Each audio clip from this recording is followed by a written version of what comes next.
হচ্ছে এক ধরনের বলতে গেলে গীতার সার।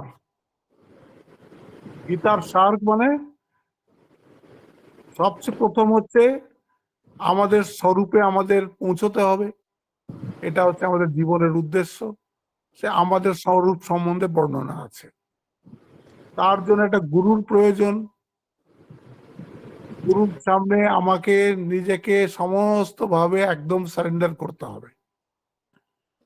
হ্যাঁ, আমরা কি করি, গুরুর কাছে গিয়েও আমরা চাই গুরু আমার অনুকূল কথা বলুক, আমি যেরকম চাই সেরকম কথাটা গুরু বলুক। তা নয়, আমার কল্যাণ যেটা হবে গুরু সেটা বলবেন এবং আমাকে ওটাকে একদম ইন টোটো ফলো করতে হবে। সেটা শরণাগতি হয়ে গেল, তার সাংখ্যযোগ হয়ে গেল বা জ্ঞান যোগ হয়ে গেল, যেখানে আত্মস্বরূপের বর্ণনা হয়ে গেল। তাতে এটাও বলে দিলেন যে আত্মস্বরূপ কিন্তু ভীষণ সূক্ষ্ম। তুমি ইলেকট্রন, নিউট্রন, প্রোটন কি বলছো, সেটাই তো আজ অব্দি চোখে কেউ দেখেনি।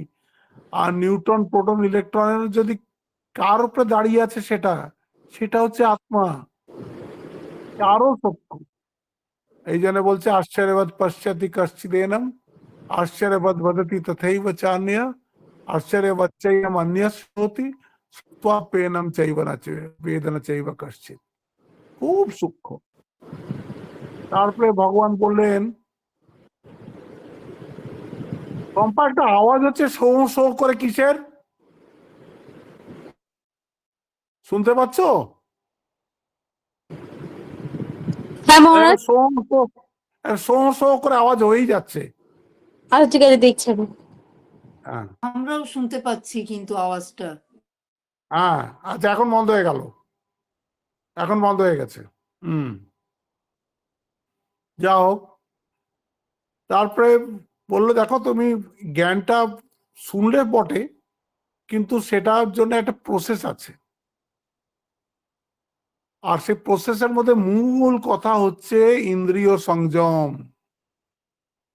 সেটা আপনারা এই স্থিতপ্রজ্ঞ লক্ষণে দেখলেন যে সমস্ত শ্লোকের কিন্তু তারপরে এ আসছে তস্য প্রজ্ঞা প্রতিষ্ঠিতা, যার এই মন এবং ইন্দ্রিয়, ইন্দ্রিয় মানে যা দিয়ে আমাদের সংসারের জ্ঞান হয়, দৃশ্যের জ্ঞান চোখ দিয়ে হয়, এই যে শব্দের যে দুনিয়াটা আছে সেটা কিন্তু চোখ দিয়ে হবে না, তার জ্ঞান, তার জ্ঞান কান দিয়ে হবে। স্বাদের দুনিয়া যেটা আছে, ভালো ভালো রান্নার সামনে রাখা আছে, সেটা ভালো কি খারাপ তার জ্ঞান জিভ দিয়েই হবে, স্পর্শের জ্ঞান ত্বক দিয়েই হবে, গন্ধের জ্ঞান নাক দিয়েই হবে। আর তার পেছনে মন, মন এইগুলোকে কোঅর্ডিনেট করে।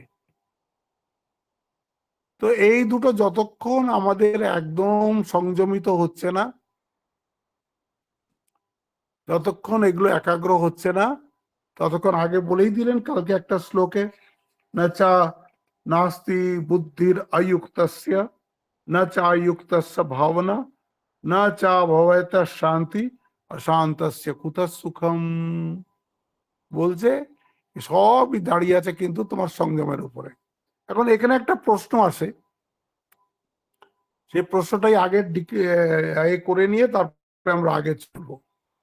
এই যখনই সংযমের কথা আসে, তা আজকালকার যারা আমরা ফ্রয়েডকে বেশি বুঝি, পড়ি বা ওয়েস্টার্ন ফিলসফি বেশি পড়ি, ওরা এই ভারতীয় ধর্মটাকে বুঝতে পারে না।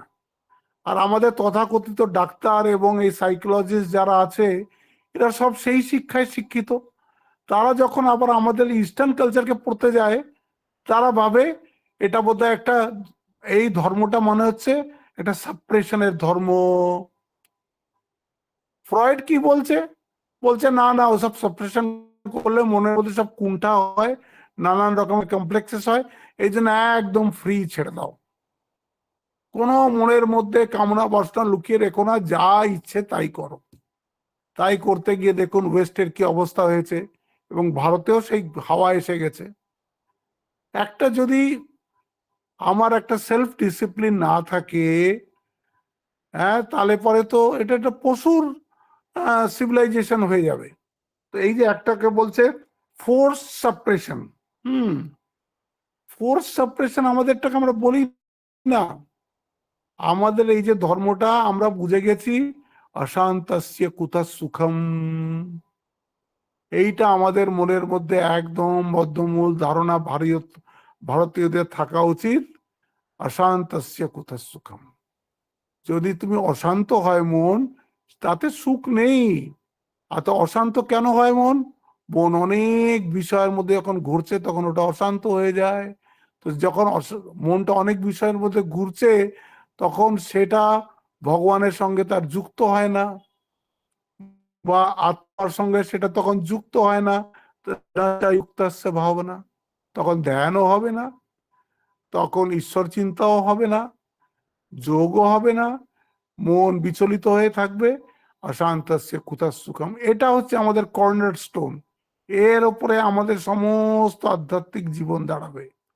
অশান্তস্য কুতঃ সুখম মানে আমাদের যে এটা আছে, কালচারটা আছে, তাতে আমরা ধরে নিয়েছি কি প্রসাদম অধিগচ্ছতি, আমরা চাই চিত্তের প্রসাদ, যেখানে চিত্ত একদম শান্তিতে বিরাজ করবে। শান্তি তো আমরা সবাই চাইছি, সবাই আমরা শান্তি চাইছি, পরম শান্তি চাইছি। বলছে ইয়স্মিন স্থিতো না দুঃখে না গুরুণাপি বিচার্যতে, ইয়ম লব্ধ্বা চাপরম লাভম মন্যতে নাধিকং ততঃ, ইয়স্মিন স্থিতো না দুঃখে না গুরুণাপি বিচার্যতে। যেখানে যা প্রাপ্তির পরে আর কিছু প্রাপ্তির ইচ্ছা থাকে না। হ্যাঁ, যে ধনে হইয়া ধনী মনিরে মানো না মনি, কবিতা আছে না রবি ঠাকুরের? কি এমন তোমার কাছে আছে যে তুমি একটা একটা এমন পাথর যেটা দিয়ে তুমি সব সোনা করে দিতে পারো, সেটা তুমি আমাকে এমনিই দিয়ে দিলে? তার মানে এর থেকে বড় জিনিস নিশ্চয়ই তোমার কাছে আছে, যাতে এই পাথরটাও তোমার কাছে এটা নুড়ির মতন মনে হচ্ছে। তো তাই সেটাই কে বলছে, ইয়ম লব্ধ্বা চা অপরম লাভম মন্যতে নাধিকম তথা, ওটা পাওয়ার পরে আর তার কিচ্ছু চাই না। ইয়স্মিন স্থিত না দুঃখে না গুরুণাপি বিচার্যতে, যেখানে স্থিত হলে পরে আর বড় থেকে বড় দুঃখ তাকে বিচলিত করতে পারবে না। কেন? সে সোর্সকে টাচ করে ফেলেছে, যেখান থেকে সমস্ত ঘটনাবলীর উদ্ভব হচ্ছে, সেই সোর্সে সে পৌঁছে গেছে।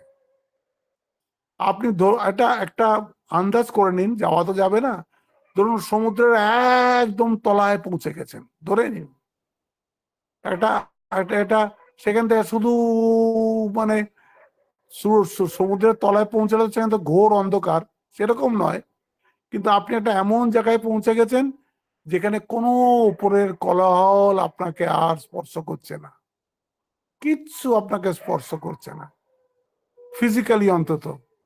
তখন আপনি কি বলবেন? এই সেই রকম। তো এই জন্যে প্রসাদম অধিগচ্ছতি, সেই চিত্তের প্রসাদই হচ্ছে আমাদের সবার জীবনের উদ্দেশ্য। আমরা যাই করি না কেন, যাই পাই না কেন, আমরা চাই কি? প্রথমে আমরা বলেছিলাম 1 নম্বর হচ্ছে সিকিউরিটি, 2 নম্বর বলেছিলাম শান্তি, 3য় নম্বর বলেছিলাম হ্যাপিনেস, 4 নম্বর বলেছিলাম ফুলফিলমেন্ট। আর দেখা যাচ্ছে এই চারটেই জগতের মধ্যে পাওয়া যাচ্ছে না। জগতের মধ্যে এই চারটেই পাওয়া যাচ্ছে না, সিকিউরিটিও পাওয়া যাচ্ছে না, শান্তিও পাওয়া যাচ্ছে না, হ্যাপিনেসও পাওয়া যাচ্ছে না, ফুলফিলমেন্টও পাওয়া যাচ্ছে না। তখন বলা হয়েছিল ওই চারটে যে তোমার মধ্যে আছে, তুমি খুঁজছো বাইরে, এই ভেতরে খোঁজার জন্য কি দরকার? বলছে না ঠাকুরের গান, ডুব ডুব ডুব ডুব সাগরে আমার মন, তলাতল খুঁজলে পাবি হৃদয় মাঝে বৃন্দাবন। আমরা খুঁজছিলাম এতদিন বাইরে, এইবার আমাদের খুঁজতে হবে ভিতরে। ভেতরে খুঁজতে যে সবচেয়ে বড় অন্তরায় আমরা দেখছি, আমাদের যেহেতু ইন্দ্রিয় বশে ছিল না, বশে করার চেষ্টা করিনি, কেউ বলেও নি, এই জন্য আমাদের ইন্দ্রিয় সব বহির্মুখী। তারা ধরেই নিয়েছে বাইরে সুখ আছে। ওই যে 24 ঘন্টা দেখুন না, সব ফোন নিয়ে বসে আছে, কিছুই সুখ নাই, কিন্তু ফোনটা নিয়ে নাড়িয়ে যাচ্ছে, কি দেখে যাচ্ছে কে জানে। এই প্রথম অন্তরায় এসে এসে যায় বহির্মুখ। ইন্দ্রিয়গুলোর বহির্মুখী, কারণ আমাদের একটা বদ্ধমূল ধারণা হয়ে গেছে যে বাইরে সুখ আছে, সুখটা বাইরে আছে। সে বললাম ডগ লজিক, কালকে বলেছিলাম ডগ লজিক। কুকুর খাচ্ছে একটা শুকনো হাড়, নিজের দাঁতের রক্তে লাল হয়েছে, সে মনে করছে খুব একটা তাজা হাড় আমি চিবাচ্ছি। এই ডগ লজিক, আমাদের সাথে ডগ লজিক। তারপর ভগবান বলেন তোমাকে ভেতরে ঢুকতে হবে। তো ভেতরে ঢুকতে হলে কি করতে হবে? মন শান্ত করতে হবে। মন শান্ত করতে গিয়ে বললো তোমাকে এতদিন তুমি এই যে কর্ম করেছো ফল পাওয়ার জন্য করেছো, এবার নিষ্কাম করা শুরু করো। সেইখান থেকে তোমার চিত্ত শুদ্ধি হবে, সেখান থেকে তোমার ইন্দ্রিয়গুলোও বসে আসবে, এবং তার পেছনে যে সূক্ষ্ম মন আছে সেটাও বসে আসবে। তাই এসে গেল সম আর দম। এখান থেকেই কথা দুটো এলো। সম মানে হচ্ছে মনের কন্ট্রোল, আর দম মানে হচ্ছে ইন্দ্রিয়ের কন্ট্রোল। তারপরে এই করতে করতে তখন অর্জুনের প্রশ্ন এলো যে সেরকম মানুষ যে যার প্রজ্ঞা প্রতিষ্ঠিত হয়ে গেছে, যার বুদ্ধিটায় বুঝে গেছে যে সে আত্মা, যার সেই জ্ঞান হয়ে গেছে, এই মানুষটাকে কি করে চেনা যাবে? কিরম ভাবে চলে, কিরম ভাবে বলে, কি কথা বলে, হ্যাঁ, সব আমরা চিনবো কি করে? তো দিল স্থিত প্রজ্ঞা লক্ষণানি। তারপরে বাহ, এটা পাবো কি করে? তারপরে দিল স্থিত প্রজ্ঞা সাধনানি। এই তৃতীয় স্থিত প্রজ্ঞা সাধনানির মধ্যে এখন আসছে এই তস্মাদ্যস্য মহাবাহো নিগৃহীতানি সর্বশঃ ইন্দ্রিয়াণি ইন্দ্রিয়ার্থেভ্য তস্য প্রজ্ঞা প্রতিষ্ঠিতা। ওই যে বললাম যে স্থিতপ্রজ্ঞা সাধনানি, তার শেষ শ্লোক ছিল এই 68 নম্বর। 58 নম্বর থেকে শুরু হয়েছে, এই 68 নম্বরে গিয়ে সেইটা শেষ হয়েছে। বলছে হে অর্জুন, যেহেতু ইন্দ্রিয়ের অধীন মন, মনের অধিক কি বলে অধীন প্রজ্ঞা, দেখছেন স্থূল থেকে সূক্ষ্ম, সূক্ষ্ম থেকে সূক্ষ্ম এরম যাবে। তো সেই হেতু যাহার ইন্দ্রিয় সমূহ সর্বপ্রকারে বিষয় হইতে বিমুখীকৃত হইয়াছে, তাহারই প্রজ্ঞা প্রতিষ্ঠিত। একদম কি বলে, সে আপনার স্বামীজির রাজযোগে একটা গল্প আছে। একটা মন্ত্রী কোনো দোষ করেছে, তো মন্ত্রীটাকে রাজা বলছে তুমি তো এতদিন আমার সেবা করেছো, তো তোমাকে আমি প্রাণে মারছি না, কিন্তু শহরের বাইরে, আমার রাজ্যের বাইরে একটা টাওয়ার আছে, ওই টাওয়ারের ওপরে তোমাকে রেখে দেওয়া হবে, আর কোনো খাওয়া জল কিচ্ছু দেওয়া হবে না, তুমি ওইখানে না খেয়ে খেয়ে মরে যাবে, এইটা হচ্ছে তোমার শাস্তি। মন্ত্রীকে সেই টাওয়ারের উপরে চড়িয়ে দিয়েছে। রাজযোগেই পাবেন এই গল্পটা। তো চড়িয়ে দিয়েছে, সেই টাওয়ারের উপরে বসে আছে। রাত্রির বেলা মন্ত্রীর বউ গেছে, বউ গিয়ে নিচের থেকে বলছে আমি তোমাকে কিভাবে সাহায্য করতে পারি? বলছে কালকে রাত্রে এরকম সময় আসবি, মোটা দড়ি নিয়ে আসবি, তার থেকে একটু পাতলা দড়ি নিয়ে আসবি, আর কিছু রেশমের সুতো নিয়ে আসবি, আর একটা পিঁপড়ে নিয়ে আসবি, আর একটু মধু নিয়ে আসবি। তো বলছে ধর্ম মন্ত্রীর বউ মনে মনে ভাবছে ওই টাওয়ারের উপরে থেকে বোধহয় মন্ত্রী মশাইয়ের মাথাটা গেছে, এইসব দিয়ে কি হবে? তো যা হোক, ও জানে ওর স্বামী খুব বিচক্ষণ, সব নিয়ে পৌঁছেছে। বলছে এবার রেশমের দড়িটা ওই পিঁপড়েটার কোমরে আস্তে করে বেঁধে দেয়। বেঁধে দিয়েছে। বলছে এবার মন্ত্রীটা ওই যে পিঁপড়েটা আছে, ওর যে সামনের যে সুঁড়টা আছে, ওই সুঁড়ে একটু মধু লাগিয়ে দেয়। মধু লাগিয়ে দিয়েছে। বলছে এবার এই যে আমি যে পিলারটার উপরে আছি, এই মিনারটার উপরে আছি, এই ওপরের দিকে এটাকে চালিয়ে দেয়। ও ঠিক ওই মধু খাওয়ার জন্যে ওপর ওপর হাঁটবে। তো মন্ত্রীর বউ বললো ঠিক। পিঁপড়া তো হাঁটা শুরু করলো, আর পেটে ওই মলমলের দড়িটা আছে, একদম সূক্ষ্ম দড়ি, সেটাকে তুই বেঁধে দে। তো বেঁধে দিয়েছে। যেতে যেতে যেতে যেতে যেতে যেতে মন্ত্রীর হাতে গিয়ে মলমলের দড়িটা পড়ে গেছে। বলে এবার ওর অন্য এন্ডে তুই তার থেকে যে একটু মোটা দড়ি আছে সেইটাকে বেঁধে দে। এই মলমলের দড়ির সাহায্যে সে সেই দড়িটাকেও টেনে নিল। বলছে এতে এবার একদম মোটা দড়িটা বেঁধে দে। ওইটাকেও বেঁধে দিল। সেইটা টেনে মোটা দড়ি যেই মন্ত্রীর হাতে এসে গেছে, ওটা ওপরে কোনো একটা জায়গায় বেঁধে ওইটা বেয়ে মন্ত্রী নিচে নেমে বউকে বললো চল এবার পালাই এখান থেকে, এখানে বাঁচলে প্রাণে, এখানে থাকলে প্রাণে বাঁচবো না। মন্ত্রী আর মন্ত্রীর বউ ওই রাত্রে রাজ্য ছেড়ে পালিয়ে গেল। স্বামীজি এই গল্পটা দেখেই এই শ্লোকটা বোঝাচ্ছেন। হ্যাঁ, ইন্দ্রিয়ের অধীন মন, হ্যাঁ, মনের অধীন প্রজ্ঞা, একদম সূক্ষ্ম থেকে সূক্ষ্ম। তো ওই জন্যে ওই মনকে ধরেই আপনাকে ইন্দ্রিয়কে ধরতে হবে। হ্যাঁ, শুদ্ধ মন, শুদ্ধ বুদ্ধি, এই যখন শুদ্ধ হয়ে যাবে বলে সেটাই শুদ্ধ আত্মা হয়ে যাবে, আর মন বাইরে যাবে না।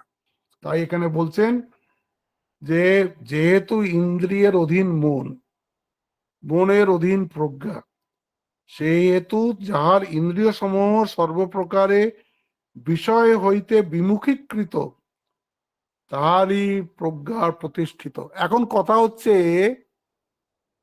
আমরা তো সংসারে থাকি, বিষয় থেকে একদম মন সরাবো কি করে?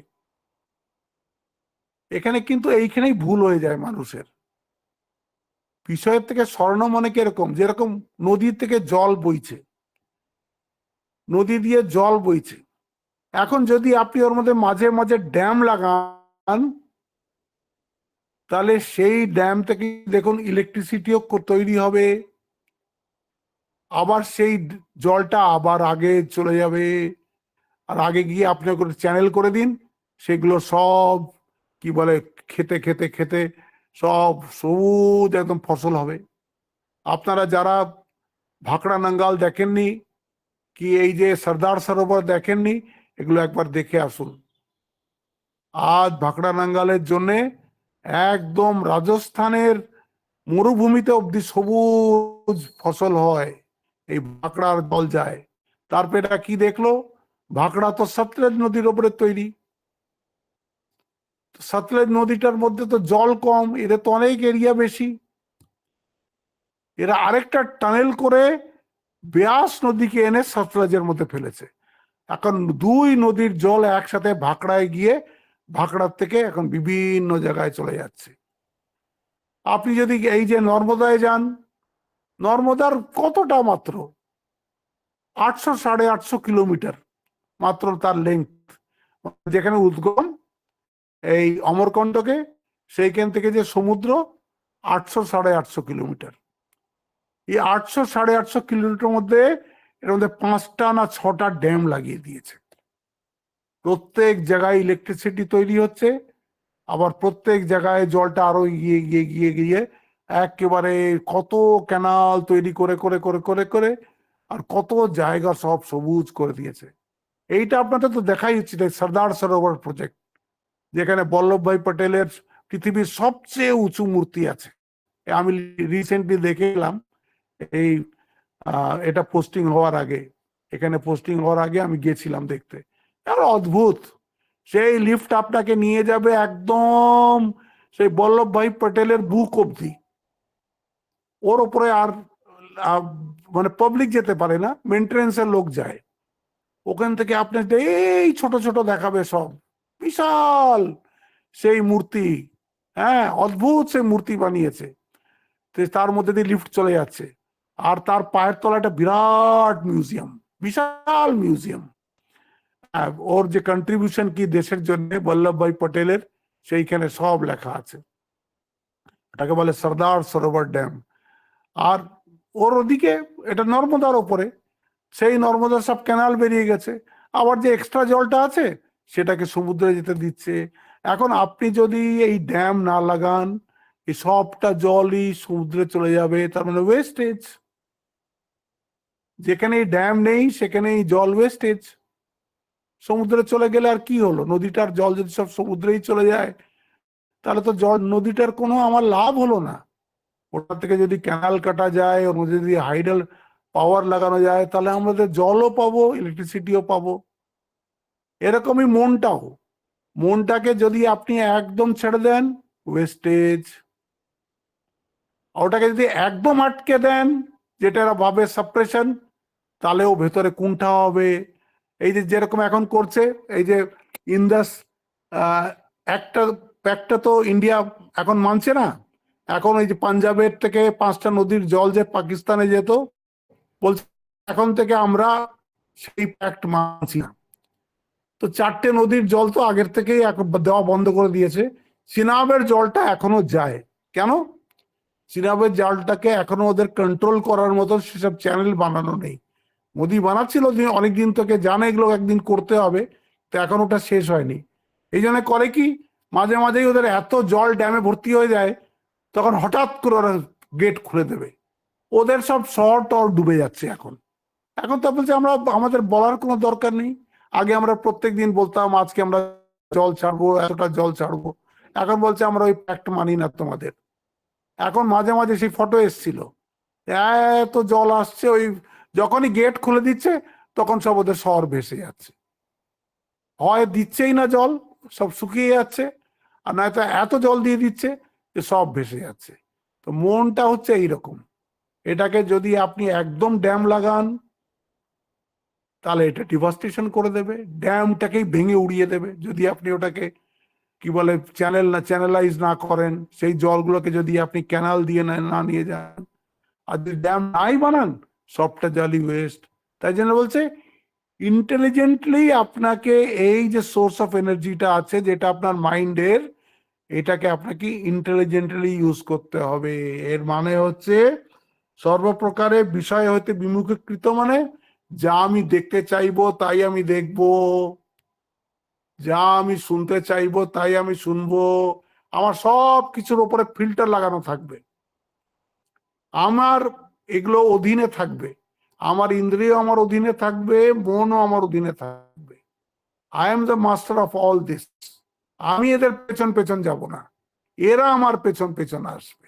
এটাকে বলছে এদের হচ্ছে ইন্টেলিজেন্টলি চ্যানেলাইজেশন। এটাকে বলছে এরা কি বলে সংযম। এইখানে তাই বলে দিল যে যেহেতু ইন্দ্রিয়ের অধীন মন, মনের অধীন প্রজ্ঞা, সেই হেতু যাহার ইন্দ্রিয় সমূহ সর্বপ্রকারে বিষয় হইতে বিমুখীকৃত হইয়াছে, তারই প্রজ্ঞা প্রতিষ্ঠিত, অর্থাৎ সেই স্থিত প্রজ্ঞ। এইখানে এসে স্থিত প্রজ্ঞা সাধনানি শেষ হয়ে গেল। এখন কথা হচ্ছে, একবার উনি স্থিতি প্রজ্ঞা লক্ষণানি প্রথমে 4টে শ্লোকে বললেন, তারপরে 10টা শ্লোকে স্থিত প্রজ্ঞা সাধনানি বললেন, আবার কেন স্থিত প্রজ্ঞা লক্ষণানি বলছেন? এটা তো ওখানেই বলে নিতে পারতেন। তো ভাষ্যকার বলছে এই যে এতগুলো সাধন বললো ভগবান, এখন দেখবে তো যে সে তার মধ্যে এই সব লক্ষণ এসছে কিনা। আপনাকে প্রথমে বলে দিল ওই যে প্রজাহাতি যদা কামান সর্বান পার্থ মনোগতান আত্মনে আত্মনে অতুষ্ট স্থিত প্রজ্ঞস্ত দোষতে দুঃখে সনুদিগ্ন মনাহা সুখে, এই 3-4টে শ্লোকে বলে দিল আগে লক্ষণ। এখন 10টা সাধনের শ্লোক বলে দিল। এখন বলছে আবার লক্ষণের শ্লোক। খুব সুন্দর শ্লোক আছে, ইয়া নিশা সর্বভূতানাম তস্যাম জাগৃতি সংযমী, यस्याम जागृति भूतानि सा निशा पश्यतो मुनेहे। ভেরি ইম্পর্টেন্ট শ্লোক। বলছে যখন সবার জন্যে নিশা, সবার জন্য অন্ধকার, সেইখানে সংযমী জেগে থাকে। তারপরে বলছে ইয়স্যাম জাগৃতি ভূতানি, যখন সবাই জেগে থাকে, সা নিশা পশ্যত মুনেহে, মুনির জন্যে সেইটা রাত্রি। তার মানে কি, সাধারণ মানুষ বিষয়ে জাগে, ডুয়ালিটিতে জাগে, তাই না? মর্টালিটিতে জাগে। যোগী তখন ঘুমায়। মানে যদি তখন, যখন এরা ডুয়ালিটিতে আছে, যোগী কিন্তু নন ডুয়াল এক্সপিরিয়েন্সের মধ্যে বসে আছে। তার কাছে মর্টালিটিও নেই, তার কাছে বিষয়ও নেই, বিষয়ের আকর্ষণও নেই, সেইখানে সে জাগ্রত। ইয়া নিশা সর্বভূতানাম তস্যাম জাগ্রতি সংযমী। দেখছেন, সংযমী সেখানে জেগে থাকে। আর ঠাকুরও বলেছেন, বেশ বলছে, রাত্রে কারা জাগে? বলে যোগী, ভোগী আর রোগী। এমনিও যদি দেখেন, এই রাত্রিবেলা হয় যোগী জাগবে। বৃন্দাবনে রাত 9টার পরে কোনো সাধক ঘুমায় না। বৃন্দাবনের একটা ট্রেডিশন আছে, 9টা অবধি তারা ঘুমিয়ে নেবে, 9টা 10টা অবধি ঘুমিয়ে নেবে। 10টার সময় সব উঠে বসে পড়বে। 10টার থেকে তারপরে একেবারে ভগবানের নাম করতে করতে যেই 3টে 4টে বাজলো, সব বৃন্দাবনের পরিক্রমা করতে বেরিয়ে গেল। সকালবেলা যদি আপনি 4টের সময় বৃন্দাবনে বেরোন, ওটা পরিক্রমা মার্গ আছে। হ্যাঁ, আমাদের আশ্রমের খুব কাছে দিয়েই পরিক্রমা মার্গটা গেছে, একদম পাশ দিয়েই গেছে প্রায়। সে দেখবেন হাজার হাজার লোক হাতে জপের মালা নিয়ে, খালি পায়ে, সব ছেলে মেয়ে, বুড়ো বুড়ি, বাচ্চা বুড়ো, সব রাধে রাধে রাধে রাধে রাধে রাধে করতে করতে চলেছে। বলছে এক যোগী জাগে, এক ভোগী জাগে। ভোগীরা তো জাগেই, আপনি জানেন, সারা ভোগ করছে তো ঘুমাবে কখন? আর এক রোগী জাগে, ও তো রোগের জন্য ঘুমই আসে না, সে জাগে। এখানে বলছেন ইয়া নিশা সর্বভূতানাম, সর্বভূতের কাছে যেটা রাত্রি। সর্বভূত মানে কি? আপনি যখন ভগবান টগবানের কথা বলবেন, আত্মা টাত্মার কথা বলবেন, আপনাকে বেশিরভাগ লোকই বলবে পাগল। কারণ তাদের কাছে এই ডুয়ালিটিটা হচ্ছে সত্য, এই জগৎটা হচ্ছে সত্য। তা আপনার কথা তো তার কাছে পাগলামি মনে হবে। তস্যাম জাগ্রতি সংযমী। কিন্তু সে সংযমী, সে বুঝে গেছে জীবনের উদ্দেশ্য এই দ্বৈতর মধ্যে ঘোরা নয়। অদ্বৈতামৃত বর্ষিণী ভগবতী, এই যে আমরা গীতা পড়ছি, এটা অদ্বৈত। সেই একে আমরা পৌঁছতে চাই। যারা একে পৌঁছতে চায়, ওরা দুইয়ে ইন্টারেস্টেড নয়। হ্যাঁ, यस्याम জাগ্রতি ভূতানি সা নিশা পশ্যতো মুনে। যেখানে আবার ভূত সব জেগে আছে ডুয়ালিটিতে, এই যোগী কি করে? তাতে ঘুমিয়ে যায়, কারণ তার এর মধ্যে কিচ্ছু দরকার নেই। সে বিষয়ের এই এর থেকে, সৃষ্টির থেকে সে নিজের মুখ ঘুরিয়ে নেয়। বলে অনেকবার ঘুরেছি, অনেকবার ঠকেছি, আর ঠকছি না আমি। ও আমার দরকার নেই, আমার এখন একমাত্র ভগবানকে দরকার। এটা খুব ইম্পর্টেন্ট শ্লোক। ইয়া নিশা সর্বভূতানাম তস্যাম জাগ্রতি সংযমী, यस्याम জাগ্রতি ভূতানি সা নিশা পশ্যতো মুনে। এটার মধ্যে অনেক কথা আছে, কিন্তু সোজাসুজি কথা হচ্ছে যে দুটো জগৎ আছে। একটা জগৎ আমাদের এই যে যে জগৎটা আমরা জাগ্রত অবস্থায় দেখছি, এটারই একটা সূক্ষ্ম ভাব আমরা স্বপ্ন অবস্থাতেও দেখছি। এটা হচ্ছে অনিত্য। এটা ঘুম ভেঙে গেলেও থাকে না, স্বপ্ন ভেঙে গেলেও থাকে না, আর এই জগৎটা ঘুমিয়ে গেলেও থাকে না। এই জগৎটা যেটাকে আপনি অনেক সত্য মনে করছেন, এই যখন আপনি ঘুমিয়ে যান তখনই থাকে না। ঘুম থেকে উঠে আবার জগৎ এসে যায়। তো ঘুমের মধ্যে যে জগৎটা নেই, ঘুমের থেকে জেগে যে জগৎটা আছে, তো সেই জগৎটা স্থায়িত্ব কি করে থাকে? কিন্তু স্থায়ী বলে বলে মনের উপরে এমন আমাদের একটা অভ্যাস হয়ে গেছে, এর মধ্যে স্থায়ী বলে মনে হয়, সত্য বলে মনে হয়। একদিনে এটাকে মিথ্যা বলে বোঝা যাবে না, কিন্তু বারবার বারবার বারবার বিবেক করতে করতে করতে করতে যত ভগবানের নাম করতে করতে মন শুদ্ধ হবে, ভগবানের কৃপাতেই বোঝা যাবে। সেই যে ঠাকুরের গল্প আছে, আজকে আমাদের এখানে আরতির পরে কথামৃত সেই কথাটাই এলো। সেই চাষি ছেলে তো অসুস্থ ছিল, চাষি ঘুমিয়ে গেছিল, কিন্তু ওই বউয়ের কান্নার ডাকে চাষির ঘুম ভেঙে গেছে। তো ঘুম ভেঙে আর কাঁদতে পারছে না চাষি, চুপচাপ বসে আছে। তোর বউ বলছে, তুমি কি নিষ্ঠুর, হ্যাঁ, ছেলে মরে গেল একমাত্র, তাও তুমি কাঁদছো না? বলে, আরে ঘুমিয়ে ঘুমিয়ে আমি রাজা হয়েছিলাম, আমার 7টা ছেলে ছিল, এখন ঘুম থেকে উঠে দেখছি 7টা ছেলেও নেই, সেই রাজত্বও নেই। তবে ওইটার জন্য কাঁদবো না এই একটা ছেলের জন্য কাঁদবো? কোনটা সত্য? সত্য কোনটা? তো এই যে নিত্য অনিত্যর মধ্যে বস্তু বিবেক, এইটার থেকেই তো আধ্যাত্ম জীবন শুরু হয়। তাই বলে আগে নিত্যা নিত্য বস্তু বিবেক, হ্যাঁ, তারপরে হচ্ছে ইহা আমূত্র ফল ভোগ বিরাগ।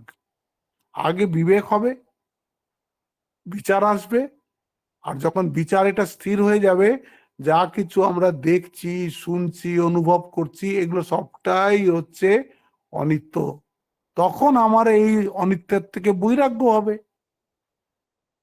তখন বৈরাগ্য যখন হয়ে গেল, এটা প্রথম হলো বিবেক, তারপরে হলো বৈরাগ্য, তারপরে আসবে সম দম উপরতি তিতিক্ষা শ্রদ্ধা সমাধান, এই হচ্ছে ষটক সম্পত্তি, তারপরে আসবে মুমুক্ষুত্ব, তারপরে এর থেকে বেরোনোর ইচ্ছা। এটা হচ্ছে সব স্টেজেস। তো এইখানে বলে দিল যে দেখো, আস্তে আস্তে আস্তে আস্তে এইগুলোকে সব জীবনে অভ্যাস করতে হবে। জগতে আছো ঠিক আছে, কিন্তু বারবার বিচার করো, হ্যাঁ, এই জগৎটা তো তুমি জড়ো করেছো। আপনি নিজের প্রত্যেকে নিজের জীবনটাকে দেখুন। ছোট্টবেলায় তো এরকম ছিলেন, তখন খেলনা নিয়ে খেলতেন, একটা খেলনা কেউ নিয়ে গেলে কান্নাকাটি করতেন। এখন বড় বড় খেলনা নিয়ে সব জড়ো করেছেন। এখন বড় বড় খেলনা আছে, গাড়ি একটা খেলনা, বাড়ি একটা খেলনা, এই সংসার একটা খেলনা, এই নিয়ে খেলছেন। এখন চান এই খেলনাগুলো আমার কাছ থেকে না যাক, এও খেলনা, ও খেলনা। এই বিবেক করতে থাকতে হবে, ওটাও ছিল না, এটাও থাকবে না। হুম, এই জন্যে বিবেক বৈরাগ্য, তারপরে সম দম উপরতি তিতিক্ষা শ্রদ্ধা সমাধান ষটক সম্পত্তি, তারপরে মুমুক্ষুত্ব। তাই বলছে, ইয়া নিশা সর্বভূতানাম তস্যাম জাগ্রতি সংযমী, यस्याम जागृति भूतानि सा निशा पश्यतो मुने। তারপরে ওই শ্লোকটারই আরেক ভাবে বলছেন, খুব সুন্দর, আপূর্যমানম অচলম প্রতিষ্ঠম সমুদ্রমাপ প্রবিশন্তি যদ্বৎ তদ্বৎ কামায়ম প্রবিশন্তি সর্বে শান্তিমাপ্নোতি ন কামকামী। আহ, বলছে সমুদ্র দেখেছেন? সমুদ্র, কত নদী তাদের জল সমুদ্রের মধ্যে খালি করছে। সমুদ্র তো আসলে একটাই, সমস্ত পৃথিবীতে সমুদ্র কিন্তু একটাই। আমরা জিওগ্রাফিক্যাল বাউন্ডারি দিয়ে এটা আটলান্টিক, এটা প্যাসিফিক, এইটা ইন্ডিয়ান ওশান এইভাবে ভাগ করেছি। আসলে কি জল কি ভাগ করা যায়?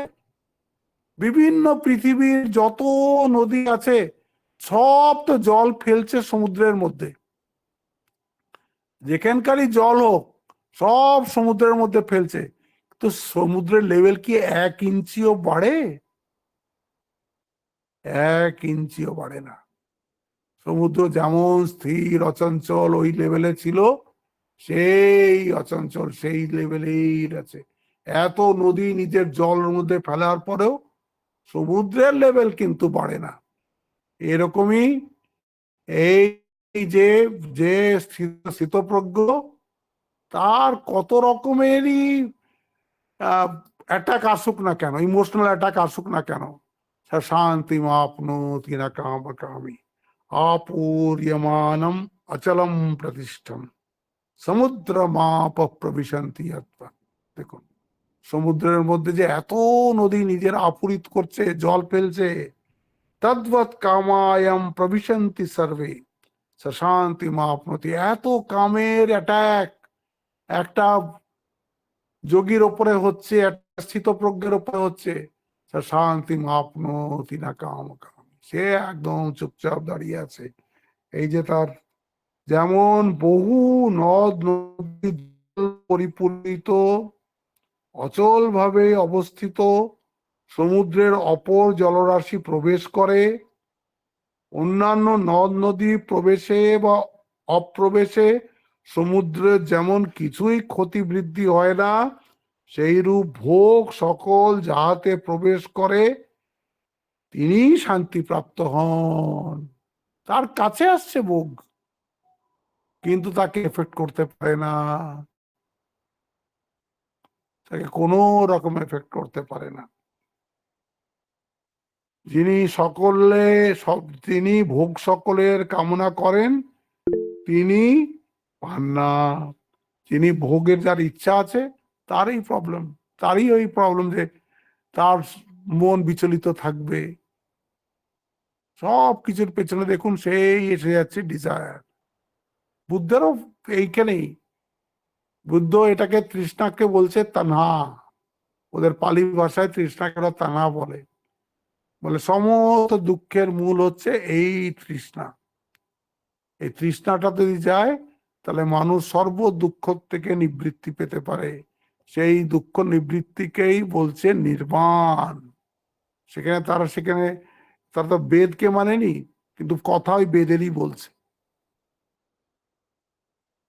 ঠাকুর বলছেন ও আত্মা মানেনি তা নয়, আত্মা সম্বন্ধে কিছু বলা যায় না, ওটাকে আস্তিও বলা যায় না, নাস্তিও বলা যায় না।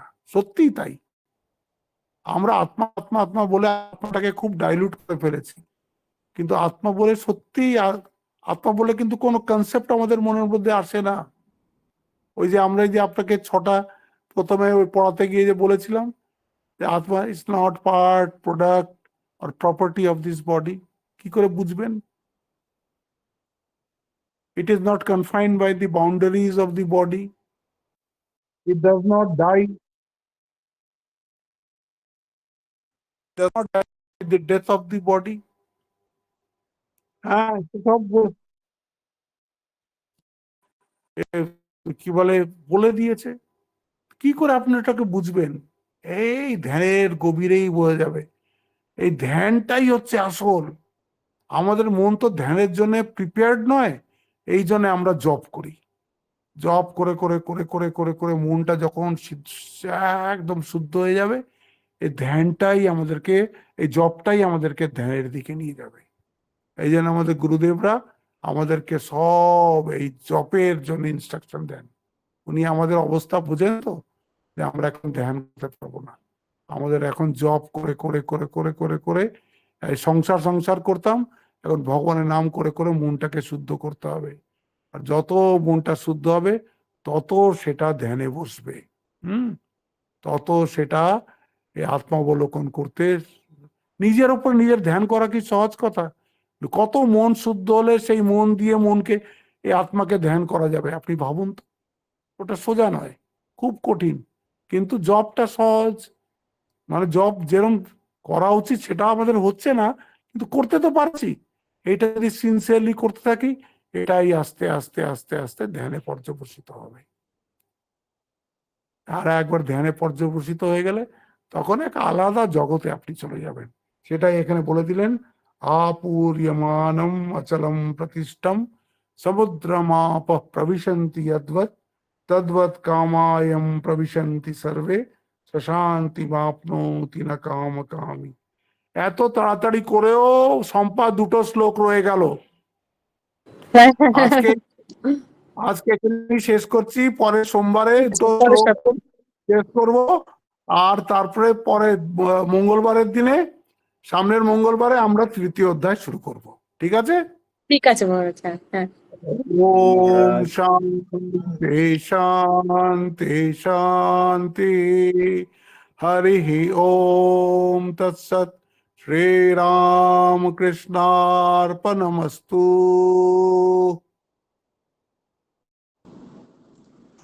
প্রণাম প্রণাম নেবেন।